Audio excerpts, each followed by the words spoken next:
Señor presidente. Se agradece a la congresista Mercedes Sagrado. Se le da el uso de la palabra a la congresista Rosa Bartra. Gracias, presidente.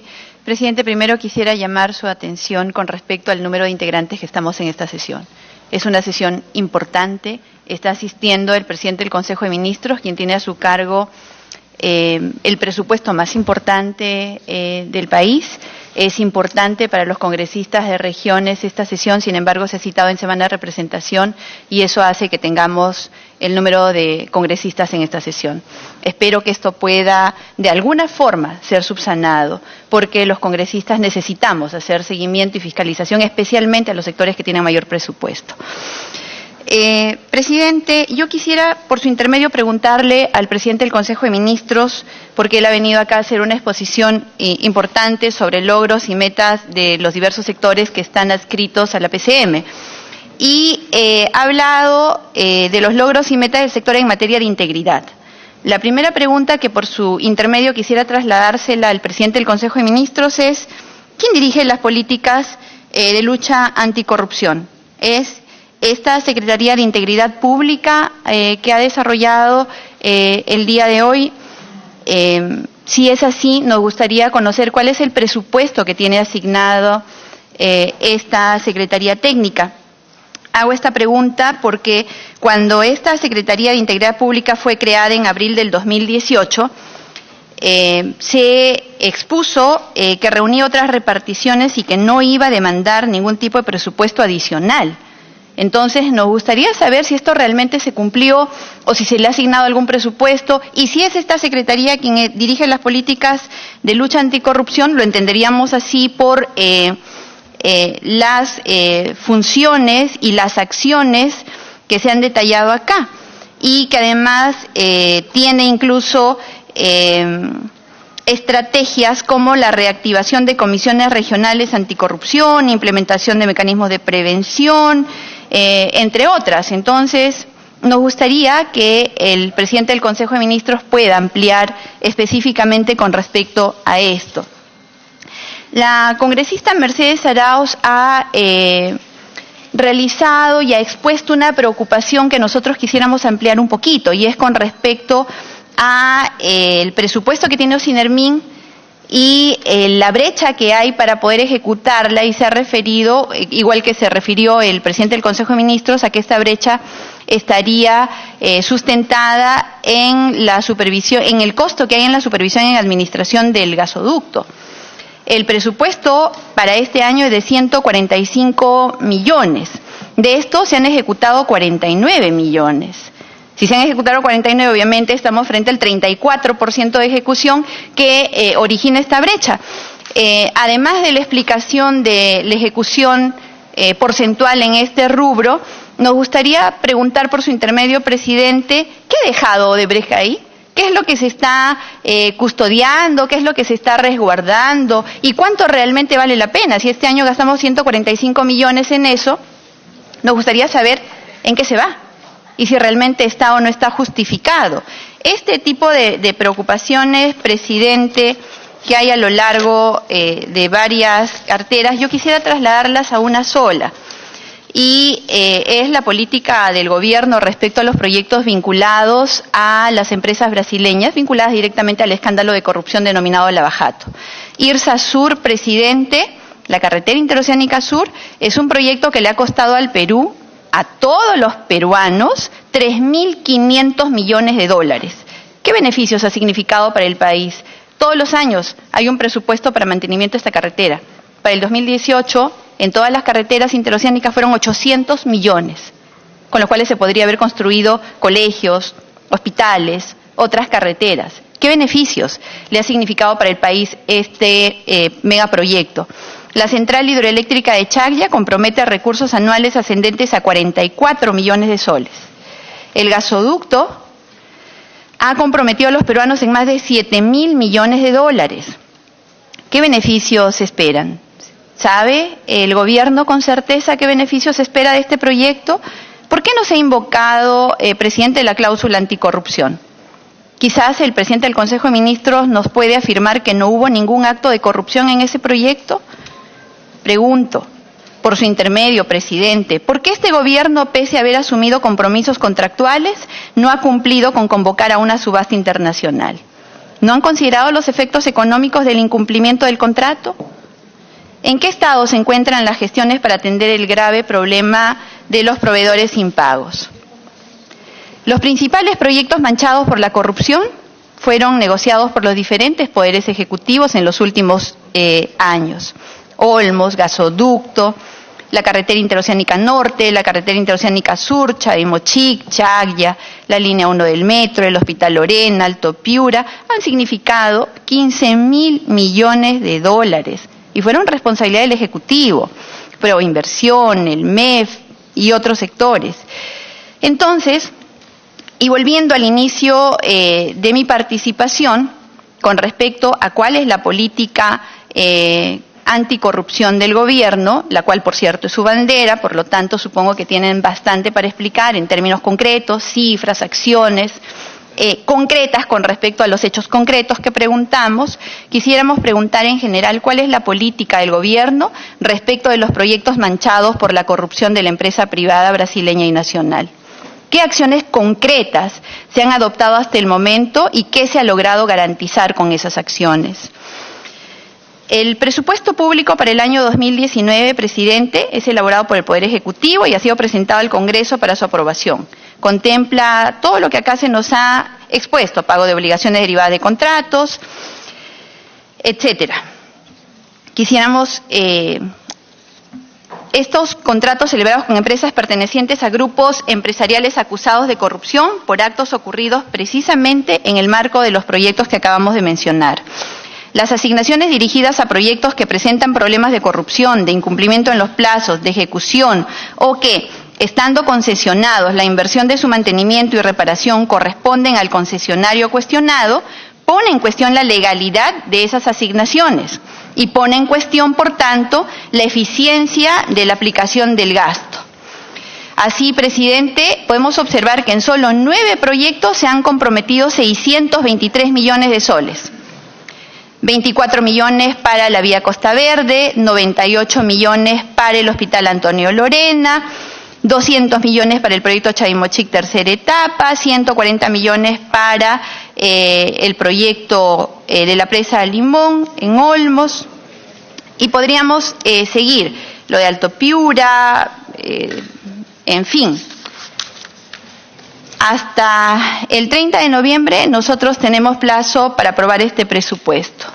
Le rogaría, presidente, que hagamos como comisión un esfuerzo por obtener las respuestas que nos den la solvencia moral de mirar al pueblo peruano que nos ha dado la responsabilidad de la fiscalización, garantizándoles que estamos llevando a cabo una aprobación de presupuesto que garantiza que no se van a seguir robando la plata de todos los peruanos, especialmente en proyectos que ya están señalados, que tienen cifras ciertas y que necesitan respuestas claras por parte del gobierno. Por lo tanto, presidente, y para terminar, pregunto, ¿cómo es posible que los peruanos sigamos pagando el dinero de todos a las empresas o grupos empresariales comprometidos con la corrupción? ¿No se puede hacer nada? ¿Qué debemos esperar del Ejecutivo? ¿Qué se ha hecho concretamente hasta el momento? El gobierno debe proyectar el presupuesto y una vez aprobado le corresponde ejecutarlo. Necesitamos, presidente, por lo tanto, respuestas que garanticen que estamos haciendo nuestro trabajo. Gracias, presidente, y gracias al presidente del Consejo de Ministros por las respuestas que seguramente nos dará. Tiene el uso de la palabra el congresista Carlos Domínguez. Muchas gracias, presidente. Saludar la presencia del premier César Villanueva y también del viceministro de Gobernanza, Raúl Molina. Presidente, el día de hoy hemos escuchado atentamente la exposición del premier, donde en un primer cuadro de presentación nos establece todos los pliegos del sector de PCM y al final nos presenta otro cuadro similar. Entonces, yo lo que quiero saber es la incongruencia que existe en estas presentaciones, porque yo acabo de sacar esto, es fresquito del consulta amigable, y es una total diferencia a lo que viene sustentando el premier. Por ejemplo, presidencia del Consejo de Ministros hasta la fecha solamente ejecutado el 11%. En cambio, acá nos presenta que ha ejecutado el 60%. Posteriormente, en el último cuadro, hace indicaciones que esto es debido a los decretos de urgencia 0506, se redujo el presupuesto del sector PCM. Yo pregunto, si se reduce el presupuesto, ¿no tengo mayor facilidad en todo caso para poder realizar un gasto más inmediato? O sea, no tiene coherencia. Los gastos presupuestales que establece y que son actuales y está en consulta amigable es el más bajo que presenta su sector de presidencia del Consejo de Ministros, muy por encima de lo que viene gastando el despacho presidencial, que es un monto mayor de 55%. Entonces, quisiéramos, por favor, que nos explique cuál es el sustento, porque las diferencias proporcionales en porcentaje, lo que nos presenta a nosotros tiene una diferencia, lo que aparece en consulta amigable, un promedio de 3 a 5% de diferencia. Entonces, creo que aquí existe un error. Quisiéramos que nos pueda manifestar a qué se debe ese error. Presidente, en un discurso que realizó el presidente de la República, y lo voy a leer, el presupuesto para los gobiernos regionales y locales, que históricamente es inferior al 30%, pasará al 40% en el 2019. Esto generará mayores ingresos garantizados, dará certidumbre y profundizará el proceso de descentralización que proponemos. ¡Wow! Fenomenal, todos dijimos esa fecha. Presidente, va a hacer transferencias 40%. Pero en esta ley de presupuesto nos damos la sorpresa que los gobiernos regionales solamente se le está incluyendo 16% y gobiernos locales 10%. O sea, estamos hablando, presidente, que no superamos ni siquiera el 30%. Esto de acá, de verdad, quisiéramos saber cuál es la definición. O sea, yo como presidente de la Comisión de Descentralización veo esto y veo también el tema presupuestal. Yo no veo que acá se esté dando unas facilidades a una verdadera descentralización. Otro punto, presidente, quisiera hablar sobre dos oficinas muy importantes que son parte de PCM, que es la Secretaría de Demarcación Territorial y la Secretaría de Descentralización. En su presupuesto, si bien es cierto, ha habido un incremento, me parece de manera personal un poco dejar de lado estos dos secretarías que son muy importantes, especialmente el tema de demarcación territorial. Esta Secretaría de Demarcación Territorial a nivel nacional no ha superado ni el 10% de demarcación territorial. Si nosotros queremos un verdadero desarrollo de nuestro país, en nuestras regiones, tiene que haber una demarcación territorial para poder generar de verdad una verdadera inversión. Entonces, no existe hasta la fecha ninguna región que esté el 100% como demarcación territorial. Y me parece de verdad a mí preocupante que, siendo uno de los pilares principales para el desarrollo del país, que PCM solamente le destine el 0.07% de su presupuesto a la Secretaría de Demarcación Territorial y también a la Secretaría de Descentralización el 0.17%. Entonces, si nosotros hablamos de desarrollo, esto definitivamente no ayuda al desarrollo que esperamos todo el país en el tema de demarcación territorial. Otra pregunta, presidente, al Premier. En el rubro 6.24 existe donaciones y transferencias. Tiene un PIA de 7 millones de soles aproximadamente, luego bajó a 5 millones y solo han ejecutado el 9.7%. Yo quisiera saber a qué se debe ese nivel tan bajo y a qué tipo de donaciones comprende este pliego presupuestal. En otro punto, presidente, existe una diferencia muy proporcional al tema de subvenciones a personas naturales. Quisiera saber, esto es en el tema de la Dirección de Inteligencia, la DINI. Se está gastando 20 millones de soles y es lo que ha avanzado un 86.2% de presupuesto. En total estamos hablando de 23 millones. ¿Por qué tanto presupuesto en tema de seguridad? ¿Estamos hablando de repente de un nuevo chuponeo, seguimiento a las personas que se oponen a las políticas de gobierno? Quisiéramos que nos sincere, porque ese presupuesto de repente podría servir, sí, para la Demarcación Territorial y Secretaría de Descentralización. Eso es todo, presidente. Muchas gracias. Y tiene el uso de la palabra la congresista Marisol Espinosa. Muchas gracias, presidente. Saludando la presencia del presidente del Consejo de Ministros, del equipo que le acompaña. Dos preocupaciones. Una, vinculada al tema de ciencia y tecnología. Saludamos el hecho de que haya una mayor preocupación. El presidente del Consejo de Ministros nos ha expresado que tiene ahora un convenio con el Banco Mundial mediante el cual van a aumentar los recursos, pero mi preocupación va a las cifras de este año. En el Consejo Nacional de Tecnología e Innovación Tecnológica se contó con un presupuesto de 178.122.000, de los cuales se ha ejecutado hasta la fecha el 38.1%, aproximadamente 68 millones de soles. Esto me preocupa porque la inversión promedio equivale solo al 0.08 del PBI. Si nos comparamos con los países de la Alianza del Pacífico, la situación es crítica. Colombia dispone de 0.25 para investigación y desarrollo, Chile 0.38, México 0.54 y la OCDE, para la cual estamos aspirando a participar, la brecha es mucho mayor, pues destinan un promedio de 2.38 de su PBI. Para nuestro país, un investigador por cada 5.000 habitantes. Chile 1.4 por cada 1.000 personas y los países de la OCDE tienen 12 investigadores por cada 1.000 habitantes. La cifra me preocupa porque si bien es cierto, se señala y se anuncia un monto de 300 millones, el cual para el año 2019 va a ser 62 millones, y yo me pregunto si este año hemos gastado 68 millones y es bajo. 62 millones no es ningún avance, a pesar de todo el esfuerzo que se quiera hacer, ¿no? ¿Cómo revertir esta situación? Porque básicamente el tema de investigación y desarrollo requiere mucha inversión, requiere laboratorios, requiere equipo, requiere investigadores, requiere universidades y tecnológicos participando en todo el proceso. ¿Cómo vamos a hacer que las universidades participen? Sobre todo en saberes locales para generar innovación.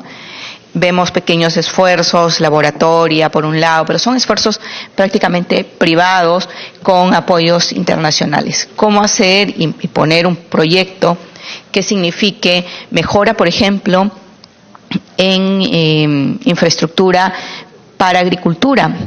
Todos decimos la agricultura no es rentable, la agricultura no produce, la agricultura siempre dejada en el último escalón de inversión, pero sin embargo la agricultura es la que nos alimentamos todos los días, de las que nos sentimos muy orgullosos cuando mostramos nuestra gastronomía al mundo. Cómo mejorar este tema de innovación. Y bueno, ahora me voy a referir también a Piura, concretamente revisando la página de transferencias realizadas por el Fondo para Intervenciones ante la ocurrencia de desastres naturales, el FONDES, para financiar proyectos de reconstrucción. En este año hemos podido observar que para el caso del Gobierno Regional de Piura solo se ha transferido más o menos 21.7 del presupuesto asignado. Y para el caso de los gobiernos locales, la cifra apenas llega al 16% del total asignado, lo cual es bastante preocupante en dos sentidos. Primero, porque se anunció una inversión de 2.000 millones, que luego se bajó a 1.000 millones, y ahora solo se han transferido 168 millones, que es más o menos 17% de lo anunciado. Y esto genera frustración entre la población porque espera.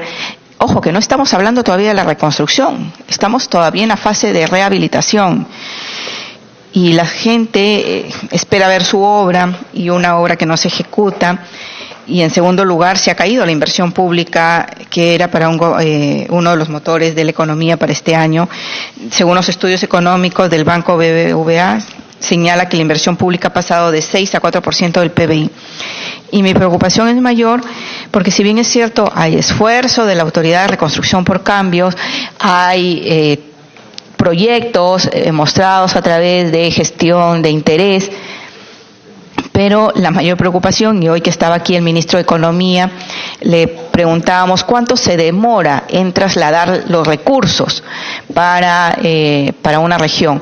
Y le ponía el caso concreto del Decreto Supremo 225/2018, que salió el 4 de octubre, y sin embargo, hasta ahora no han recibido ninguno de los 6 municipios involucrados el presupuesto.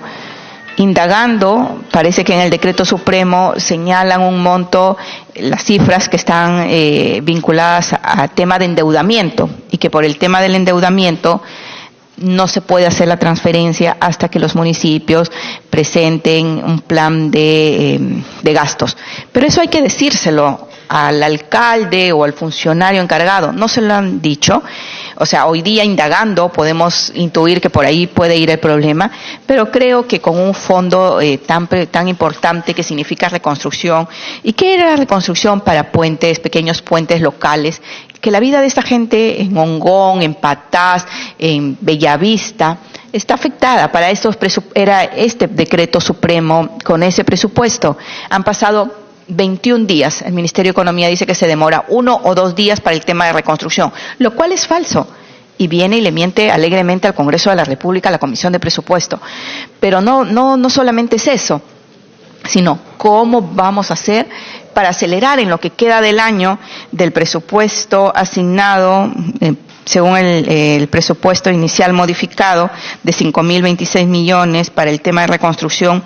Hay un avance de 500 millones y una ejecución básicamente del 10% y una proyección de 1.696, o sea, más o menos una ejecución a diciembre del 34%. Definitivamente las cifras no van a acompañar, las cifras de transferencia no van a acompañar un resultado en que la población sienta que estamos avanzando con el proceso. Por eso mi invocación al presidente del Consejo de Ministros a que logremos coordinar las acciones que permitan realmente trasladar los recursos. Estamos aquí preocupados por muchos temas, pero la gente realmente quiere que le resolvamos el problema de su colegio, de su carretera, del puente que todavía lo tiene colapsado desde hace 9 meses. Necesitamos definitivamente expedientes técnicos, hay que trabajar los periodos de mora, eso será para la reconstrucción, pero con las fichas y con los temas de rehabilitación ya deberíamos estar terminando y sin embargo no se avanza. Y esta es la preocupación que pongo a conocimiento del presidente del Consejo de Ministros para que pueda intervenir con su ministro de Economía y le pueda decir que en la práctica hay que transferir los recursos, no solamente en la teoría. Hay que ser eficiente y esta eficiencia se demuestra, como él señala, si son reconstrucción los transfieren en 1 o 2 días, lo cual es falso. Y los otros presupuestos de los decretos supremos, por ejemplo, agua potable y alcantarillado, de 1 a 6 días, totalmente falso. Entonces hay que trabajar ahí, porque eso sí depende del Poder Ejecutivo. Muchísimas gracias, presidente. Tiene uso de la palabra el congresista Alberto Quintanilla. Gracias, señor presidente, por su intervención. Un saludo al ministro, al presidente del Consejo de Ministros, doctor César Villanueva Arévalo. 3 preguntas puntuales. En la página 7, en la diapositiva 7, se dice que destinan a CEPLAN 16 millones el 2018 y 16 millones de nuevos soles, el 19. Creo yo que la planificación es importantísima, incluso en un régimen liberal o privado. Con 16 millones no se planifica nada. Parte del fracaso, en mi opinión, de la reconstrucción del norte es que no hay un sistema de planificación que priorice las obras. Segunda pregunta. En la misma lámina diapositiva 7 de vida, presupuesto 309 millones para el 2019. En el Perú, más o menos de los 60.000 o más detenidos o presos que hay, más del 50% están vinculados a delitos de tráfico de drogas y conexos. Este es un problema que está avanzando en el país y hay varios gobiernos subnacionales que han tenido problemas de corrupción vinculados al narcotráfico. Y se va a destinar tan poco dinero para esto. La política de sustitución de cultivos está siendo, no quiero llamarle un fracaso, pero tiene muchas dificultades para avanzar. En el caso de Sangabán y de Sandy en Puno, uno ve cómo paulatinamente zonas que sembraban café están siendo reemplazadas por sembríos de coca. Incluso parques nacionales como el Babazo Nene, donde está prohibido cualquier actividad, están penetrando. Entonces, con este presupuesto se va a hacer muy poco con los programas de alternativos y también con el combate al narcotráfico. ¿Cuál es la política, sobre esto? Y finalmente, en la página 9, en la lámina 9, en el pliego de la PCM, en el número 1, el 0068, reducción de vulnerabilidad y atención de emergencia por desastres. El 2018 se destinó 1 millón de soles y el 19 4 millones. Creo que para una política de prevención de desastres es muy poco, ¿no? Yo creo, digamos, que deberíamos entender de que en el caso de la sierra, por ejemplo, todos los años va a haber problemas de friaje. Hay friaje o hay sequía o hay exceso de lluvias, pero destinarle 4 millones a estos programas me parece absolutamente insuficiente. Gracias. Tiene el uso de la palabra la congresista María Melgarejo.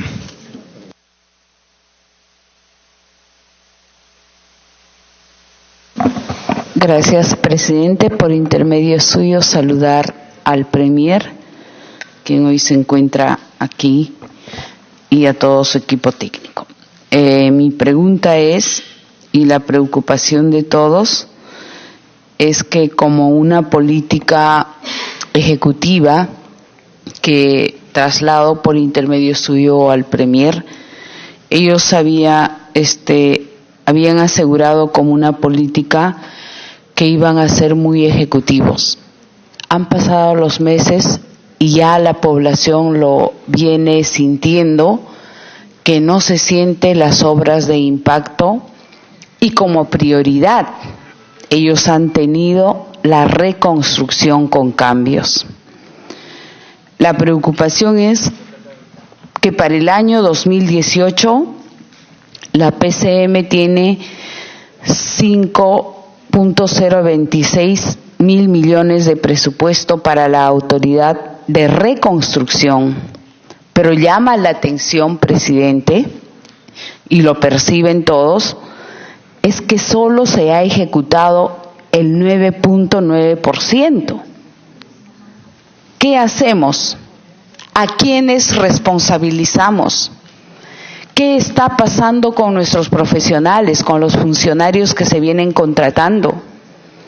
¿Qué está pasando con la política ejecutiva de desmantelar esas trabas burocráticas? Que eso sí preocupa, que en eso debemos de llamar más la atención en la parte interna que corresponde al Ejecutivo. También quiero hacer notar, presidente, y trasladar al Premier, ahora más que nunca se requiere que el CONCITEC tenga un rol importante en el desarrollo del país.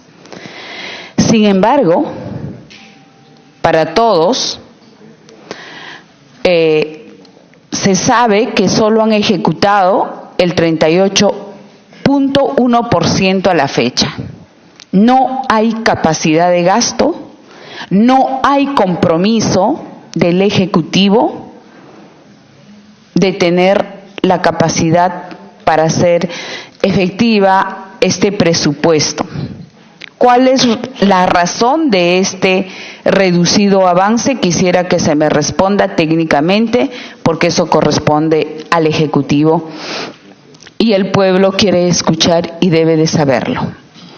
También quiero hacer notar que el proyecto de presupuesto de los INERMIN representa el 5.4%, pero también a la fecha no se tiene previsto la ejecución de dicho monto.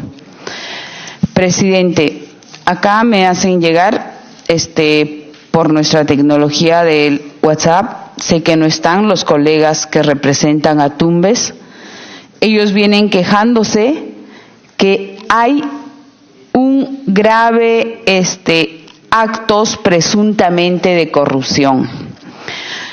Voy a trasladarlo por intermedio suyo, presidente, con una carta al Premier para que pueda tomar cartas en el asunto, que no podemos permitir también que algunos profesionales vengan reciclándose. Si bien es cierto, nosotros necesitábamos profesionales capaces y como política que vienen pregonando, presidente, y que la saludamos, y que también este Parlamento está en esa línea, vienen cometiendo actos de corrupción y tenemos que hacerle un alto. No podemos reciclar a esos funcionarios que presuntamente a la aceitada, y me refiero en el Minagri, que le voy a hacer llegar acá, del proyecto especial binacional Puyango Tumbes. presidente. Entonces, como no es agenda, pero ya hice notar qué está pasando, que no se está gastando y no se ve la reconstrucción con cambios, no se ve en mi departamento de Ancash, no se ve en los diferentes departamentos que han sido declarados en emergencia, y lo que se dice se tiene que cumplir, presidente. Ellos han dicho como una política autónoma de descentralización y tienen que cumplir con esa política, que lo sienta el pueblo, esa política de descentralización, de transferencia económica en las autoridades locales y en los gobiernos regionales.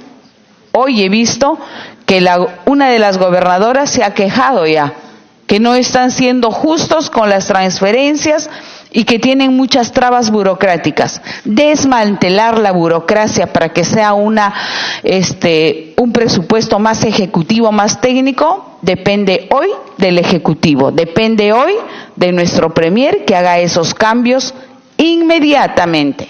Gracias, presidente. Se agradece, congresista Melgarejo. Se le da el uso de la palabra al congresista Edwin Vergara.